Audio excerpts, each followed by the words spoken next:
Green Bay, Wisconsin. On this snow-swept field, the Cleveland Browns will meet the Green Bay Packers for football's World Championship. The ground crew clears the field, but Cleveland owner Art Modell knows that the elements will be a factor. Following an early Green Bay touchdown, the Browns receive the kickoff. Charlie Scales returns the ball toward midfield.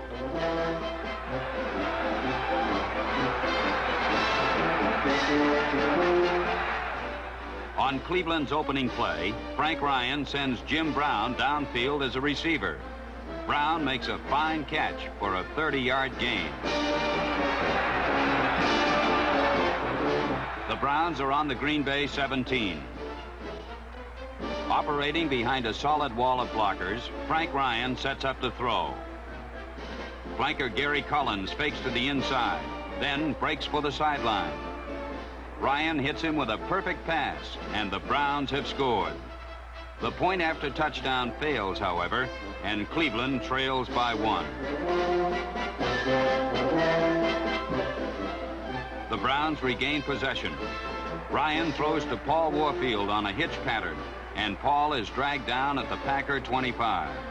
Finding his receivers covered, Ryan sets out around end. The slippery turf proves his undoing, and the Brown drive stalls. But Lou Groza kicks a 24-yard field goal, and Cleveland leads 9-7. In the second period, Gary Collins demonstrates why he is considered one of the finest punters in the NFL. His coffin corner kick goes out on the Packer 4. Deep in his own territory, Bart Starr gambles with a pass. The gamble ends in disaster for Green Bay when Walter Beach intercepts. Jim Brown collects Ryan's toss and rolls for a 14-yard gain.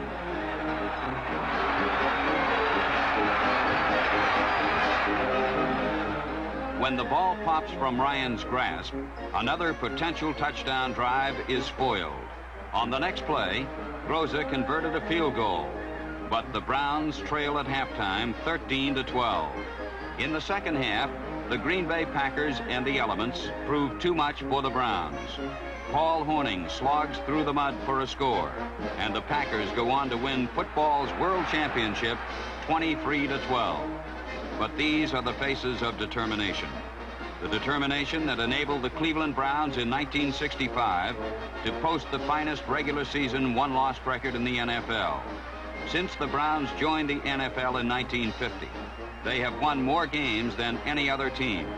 The men you see have upheld this legacy of victory and fulfilled the tradition of the Cleveland Browns, a winning tradition.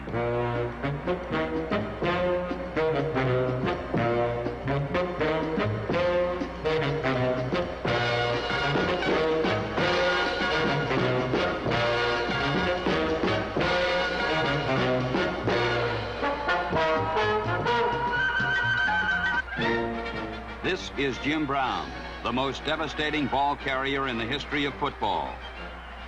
In his 9 years in the NFL, he has gained more yards and scored more touchdowns than anyone else. Every yard he gains sets a record. There are defensive men in the league who have dedicated themselves, their souls and their bodies, to a holy war against Jimmy Brown. None of them has yet won the crusade. In 1965, Brown led the NFL in rushing for the 8th time. Here is Brown at his battering best, driving headlong into a knot of tacklers, breaking free, then sliding to the outside for a big gain. He has the speed to go the distance and the raw power to drag tacklers for extra yards. This close-up view provides graphic evidence of Brown's power as he peels off one pursuer, then drags others with him en route to a 15-yard gain.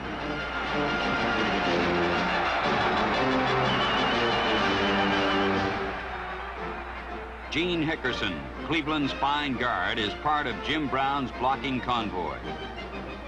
Fierce John Wooten is another. Hickerson and Wooten demonstrate their value to the Cleveland ground game. Wooten eliminates a would-be tackler. Hickerson escorts Brown through the secondary, and a 24-yard gain is the result.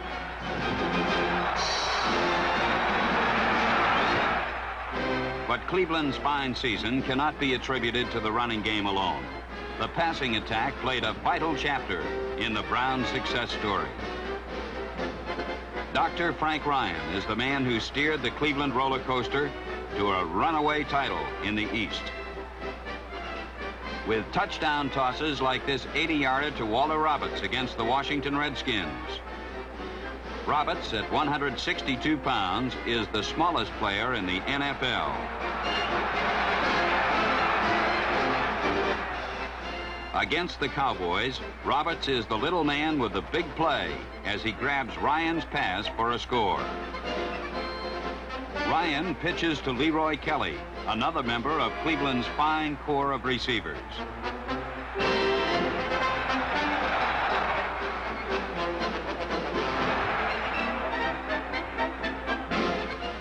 But when it comes to pass catching, here's the man they can't forget. Number 86, Gary Collins. The man with the magnetized hands who led the Browns in pass receiving in 1965. Gary puts the grab on this Frank Ryan toss and races in for a score against the Washington Redskins.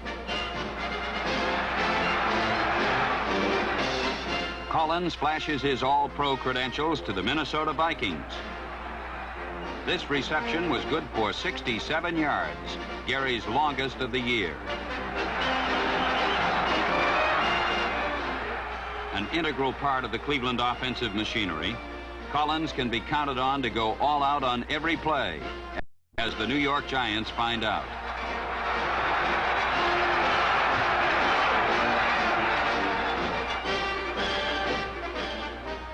Collins is a man dedicated to his profession, despite the obstacles.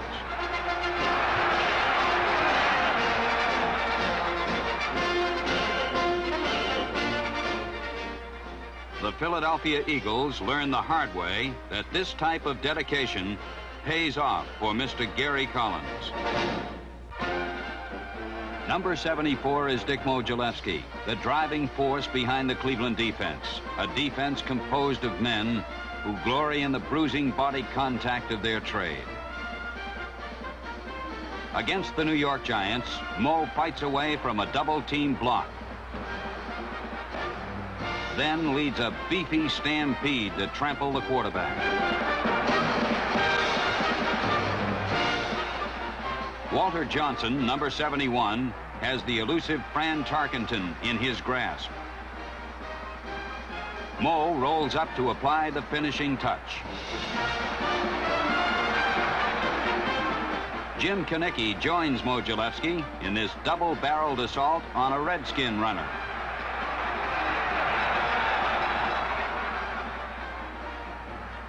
To the patrons of pro football, Paul Wiggin, number 84, is a defensive end who ranks with the best. Watch Wiggin, a durable 9-year veteran, shed 2 blockers and trip up Charlie Taylor of the Redskins.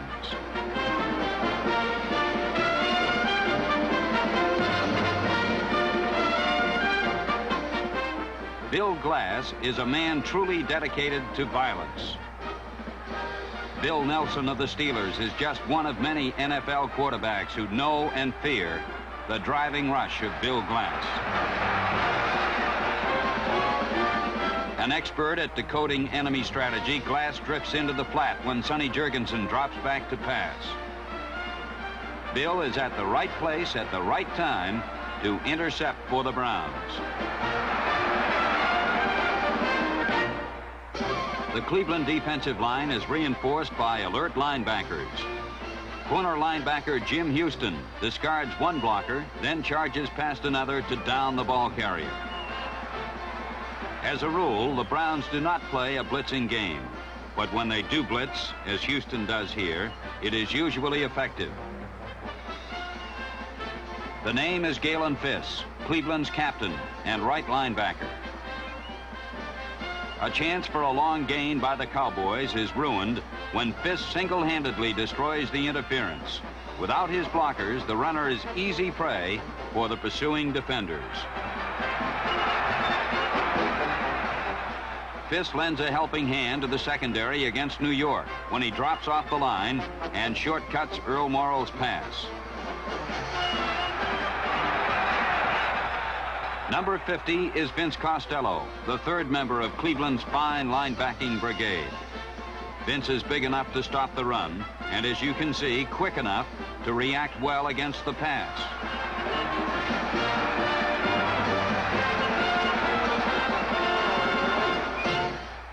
You've seen some of the elements that made the Cleveland Browns Eastern Division champions in 1965.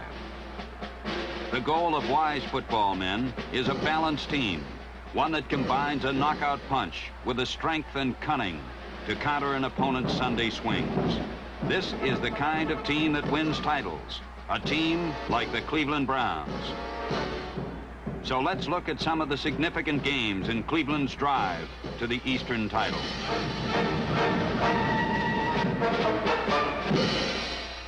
It wasn't until the third game of the season that the Brown juggernaut started to gel. Trailing the Eagles by 3 points in the final period, Cleveland gains possession of the ball when Timmy Brown fumbles a punt.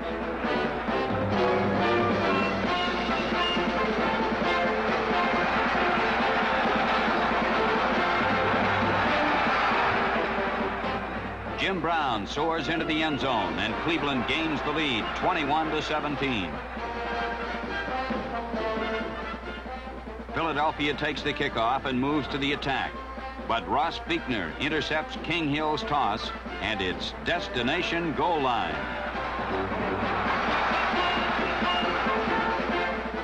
Hill goes to the air again. It's the right place, but the wrong man. Larry Benz intercepts, and the Browns go on to score their third touchdown in this final quarter to beat the Eagles 35-17. This early season comeback victory gave the Browns a momentum they never lost. A pelting rainstorm puts a damper on Cleveland's only night game of the season. The weather doesn't bother the Pittsburgh Steelers, though. Rookie Roy Jefferson takes a punt and winds through the Browns for 67 yards.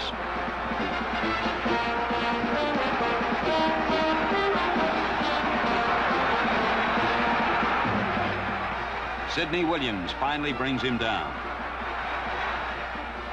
Pittsburgh scores and leads by 2 points with just 3 minutes to play. Walter Roberts returns the kickoff to the 23-yard line.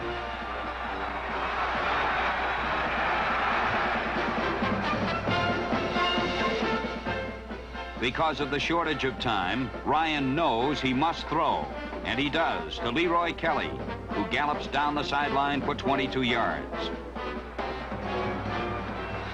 Ryan fades to pass again. His receivers are covered, and he's forced to run. He gains 6 yards, and the Browns cross midfield.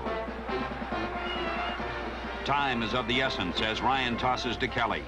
The nimble halfback picks his way to the Steeler 18-yard line, then steps out of bounds to stop the clock. 44 seconds remain as Ryan steps back to throw. Collins is open over the middle. It's a touchdown for Gary and a thrilling come-from-behind victory for the Cleveland Browns.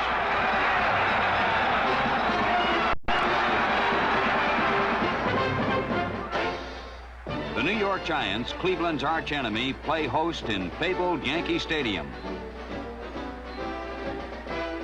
Ryan sends his receivers sifting into the New York secondary. Walter Roberts on a flag pattern gains a step on Dick Lynch, and 1 step is all he needs.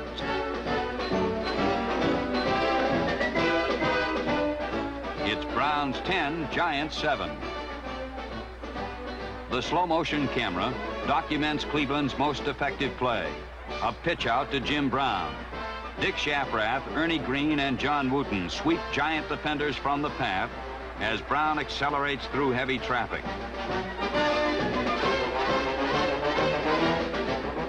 A A last-ditch effort by Henry Carr prevents Brown from going all the way.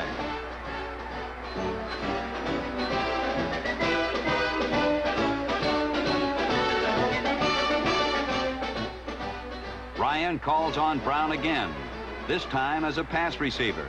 Brown spins and battles to the New York 5.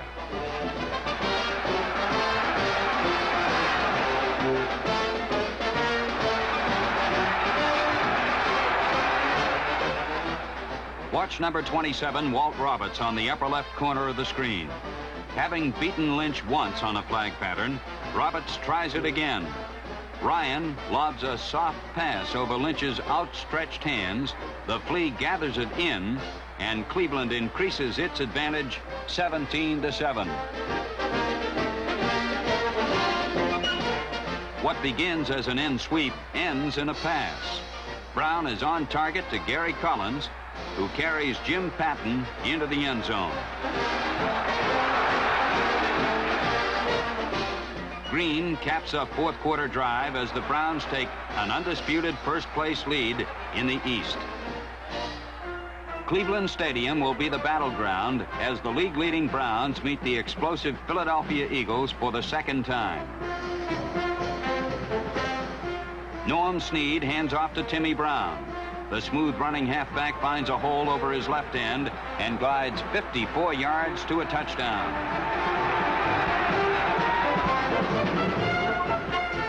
Sam Baker kicks off for Philadelphia.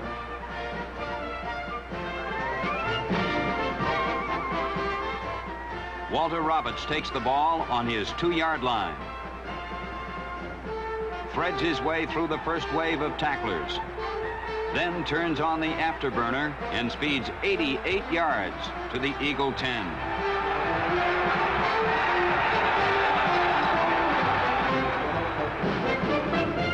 Ryan fakes to Brown, then pitches to Collins, and the game is tied. Snead forwards a pass intended for Timmy Brown, but rookie Dale Lindsey comes up with a timely interception.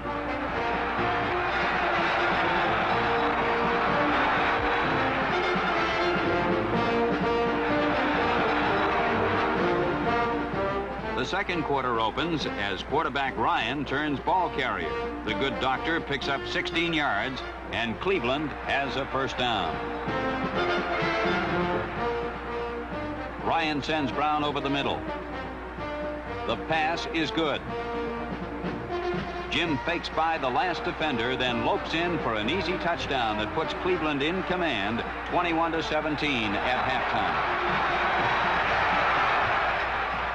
The Eagles open play in the third period with a touchdown. Snead throws to his all-pro end Pete Retzlaff, and Philadelphia reclaims the lead. Much to the dismay of coach Blanton Collier. Cleveland retaliates as Ryan calls his most consistent pass play, the post pattern to Gary Collins.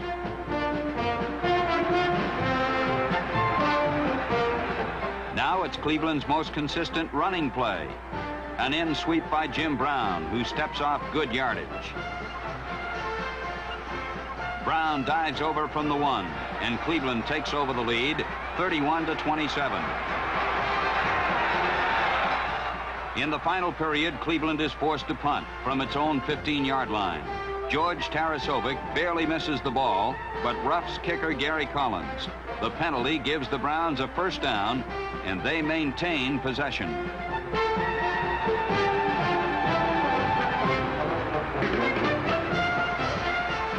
The penalty proves costly to the Eagles.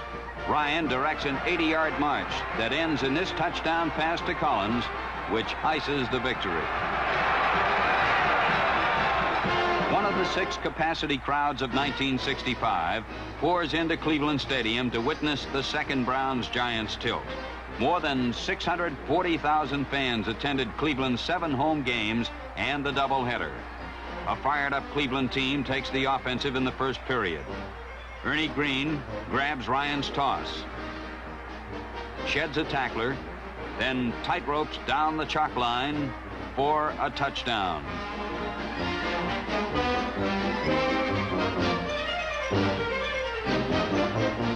The Giants are in a double blitz. The linebackers have an open road to the passer, but center John Morrow and Jim Brown form a roadblock, and the blitz is foiled.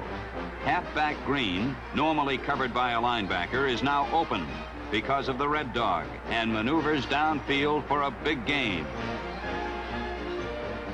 Only a diving tackle by Henry Carr prevents a touchdown. Dick Shafrath escorts Brown into the end zone, and Cleveland leads 14-7.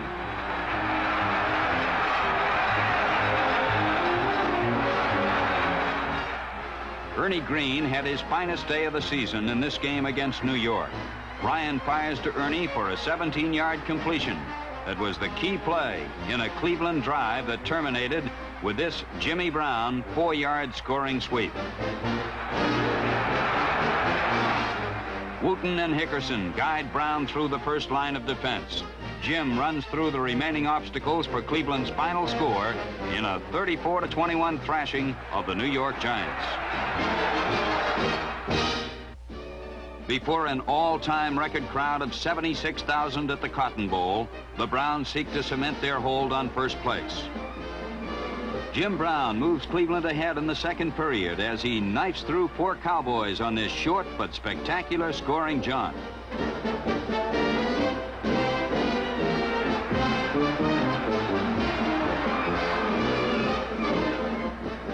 Minutes later, Colin Ridgway kicks to the leading punt returner in the NFL, Leroy Kelly.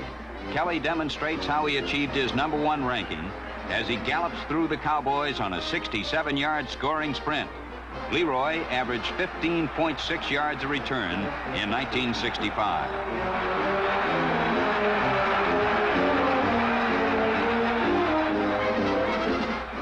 In the third period, Jim Brown sets out around end. He cuts against the grain and storms downfield. Johnny Brewer's picture book block clears the deck for an additional 15 yards.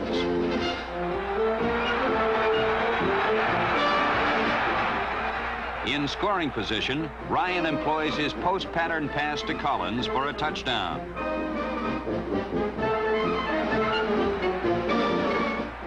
The Cowboys threaten to tie the game in the final period, but a clutch interception by Vince Costello ensures a Cleveland victory.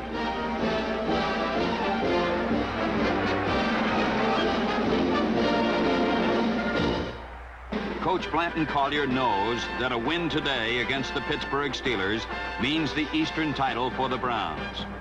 Leroy Kelly is aware of this too. He gathers in Frank Lambert's punt,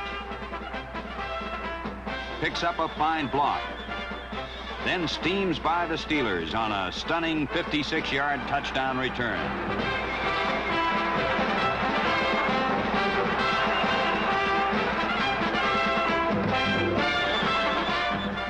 Football's finest fullback shows the almost incredible speed which animates his 230 pounds.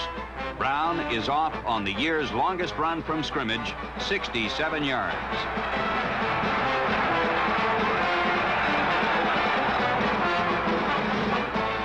Jim pops through a narrow hole to score for the Browns, who now lead by 2 touchdowns.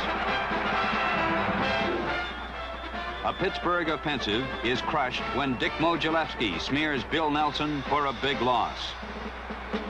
The Browns regain possession, and the slow-motion camera details the precise teamwork of the Ryan to Collins post pattern.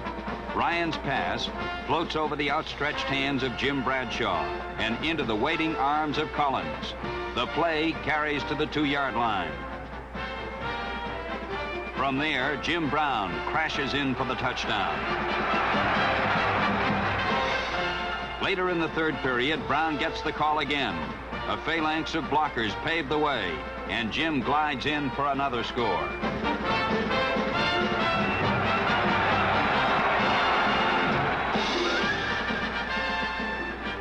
The final period sees a new face at quarterback, Jim Nanowski, but a familiar face in the end zone, Jim Brown, who tallies his 4th TD.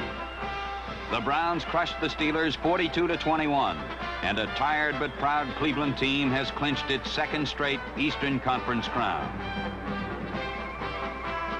The Browns then jetted to Los Angeles and fell flat on their face in the mud.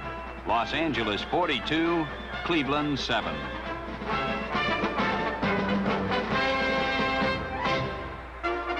Seeking to avenge an early season loss to the Cardinals, the Browns are geared for an all-out effort in the season's finale.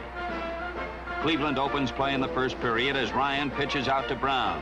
Jim leaves a scattered trail of Cardinals as he winds out a 33-yard gain.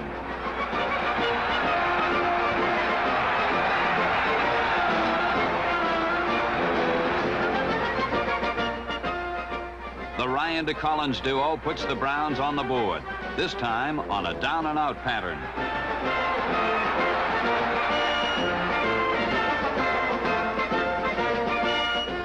In second period action, a Buddy Humphrey pass ricochets off Bobby Joe Conrad. Jim Houston snatches the stray ball and travels 23 yards before big Ernie McMillan lowers the boom.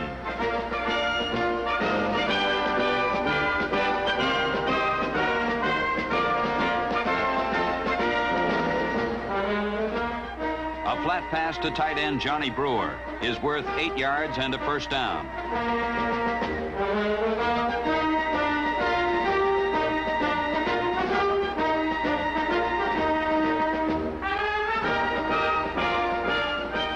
Ryan finds Collins open over the middle for another 8-yard advance.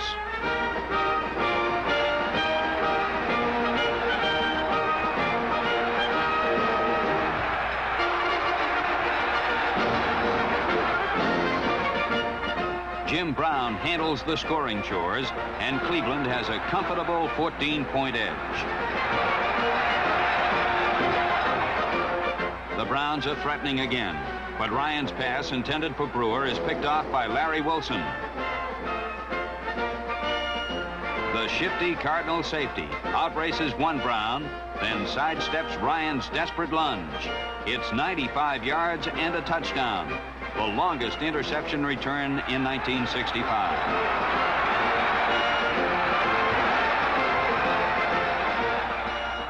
The resurgent Cards score again, and the game is tied.